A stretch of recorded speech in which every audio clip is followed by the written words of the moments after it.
Assalamualaikum warahmatullahi wabarakatuh. Perkenalkan nama saya Ciko Gilang Prasetya, NPM saya 25032010074. Saya dari kelas Paralel B. Di sini saya akan mempresentasikan contoh Bayes teorema dalam kehidupan sehari-hari dengan pada mata kuliah teori probabilitas. Latar belakang. Di sini saya mengambil kasus yang sering terjadi dalam kehidupan sehari-hari kita, yaitu lebih tepatnya saya mengambil contoh pribadi ketika dompet saya hilang setelah pulang dari kampus. Di sini saya tulis yang pertama yaitu missing. Di sini berisi saya menyadari dompet saya hilang setelah pulang dari kampus. Dompet itu berisi uang tunai, kartu identitas, dan barang penting lainnya. Di sini saya baru menyadari dompet saya telah hilang itu setelah pulang dari kampus. Yang kedua yaitu clue atau petunjuk. Ada tiga kemungkinan lokasi yang memungkinkan dompet saya jatuh di sana, yaitu yang pertama tertinggal di kelas, lalu yang kedua jatuh di jalan, dan terakhir yang ketiga tertinggal di kantin. Dan clue selanjutnya, teman saya memberi petunjuk bahwa ia melihat saya masih membawa dompet ketika keluar kelas menuju kantin. Yang ketiga, yaitu ada problem masalah. Di sini, saya perlu cara logis untuk mempersempit kemungkinan tempat hilangnya dompet. Tidak mungkin saya mencari di seluruh area kampus seperti parkiran, danau, ataupun gedung-gedung lainnya. Sangat tidak mungkin bagi saya untuk mencari benda sekecil itu di tempat seluas itu. Nah, dengan teorema Bayes ini, saya bisa memperbarui dugaan awal berdasarkan bukti baru agar pencarian lebih terarah dan bisa menghemat waktu serta bisa efektif dan lebih efisien. Selanjutnya, prior probability. Di sini saya menulis dugaan awal dompet berada di mana dengan P. Lalu PPI yaitu probabilitas awal untuk setiap dugaan dari teman yang melihat tadi. Nah, di sini dugaan awal saya sebelum terdapat dugaan baru, yaitu saya definisikan sebagai berikut. Yang pertama, PB1, yaitu sebesar 40% atau 0,40, yaitu dengan dompet tertinggal di kelas. Lalu PB2 sebesar 0,35 atau 30%, yaitu dompet jatuh di jalan. Nah, yang ketiga PB3 yaitu 0,25 atau sebesar 25%, yaitu dompet tertinggal di kantin. Awalnya, saya memberi nilai probabilitas awal ini berdasarkan pengalaman. Misalnya, kemungkinan terbesar menurut saya adalah tertinggal di kelas pada dugaan awal ini, sehingga saya tulis dengan 40%. Sedikit lebih kecil, kemungkinan jatuh di jalan dan terakhir di kantin. Di sini dugaan awal saya yang paling besar yaitu dompet tertinggal di kelas. Lanjut. Nah, yang ke selanjutnya yaitu likelihood atau kemungkinan yang didasarkan pada bukti ya. Di sini bukti yaitu probabilitas suatu peristiwa yang terjadi didahului oleh peristiwa yang telah terjadi sebelumnya, yaitu dengan bukti baru. Di sini ditulis dengan PA given BI, yaitu buktinya teman saya mengatakan bahwa dia melihat saya membawa dompet ketika keluar dari kelas. Maka kemungkinan bukti ini berdasarkan tiap hipotesis adalah sebagai berikut. Yang pertama, PA1 given B1, yaitu sebesar 0,1 atau 10%, yaitu dompet tertinggal di kelas, kecil kemungkinan saya terlihat membawanya.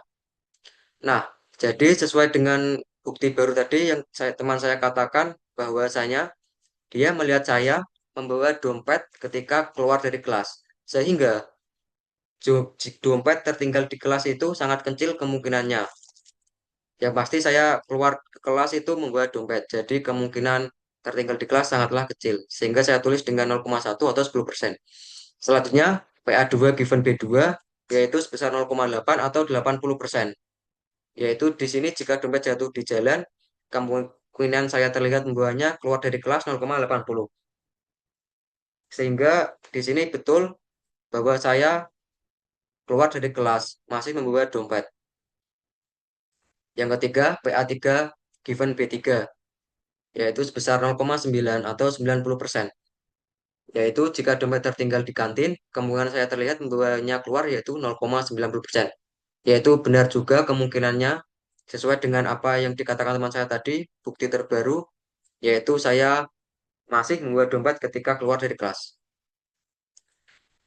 Di sini teman saya melihat saya masih membawa dompet saat keluar dari kelas merupakan informasi yang sangat penting karena bisa mengubah keyakinan awal tadi yang ini ke keyakinan atau ke kemungkinan terbaru.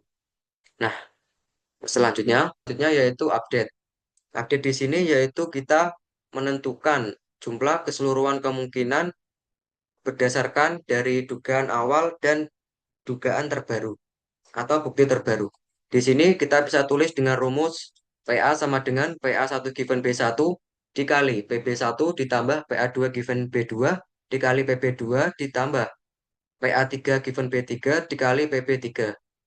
Nah, kita tinggal masukkan PA1 given B1 tadi, yaitu dari likelihood sebesar 0,1, lalu kita kalikan dengan PB1, yaitu tadi itu merupakan dugaan awal, yaitu probabilitas awal untuk setiap dugaan, yaitu sebesar 40% atau 0,40.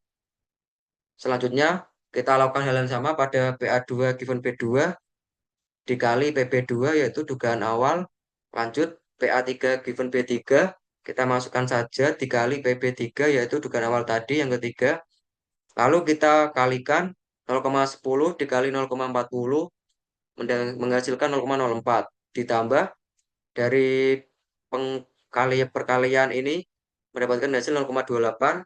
Dari perkalian 0,90 dikali 0,25 menghasilkan 0,225. Lalu kita jumlahkan seluruhnya menjadi 0,545. Kita dapatkan kemungkinan keseluruhan yaitu 0,545. Nah, selanjutnya yaitu adalah posterior.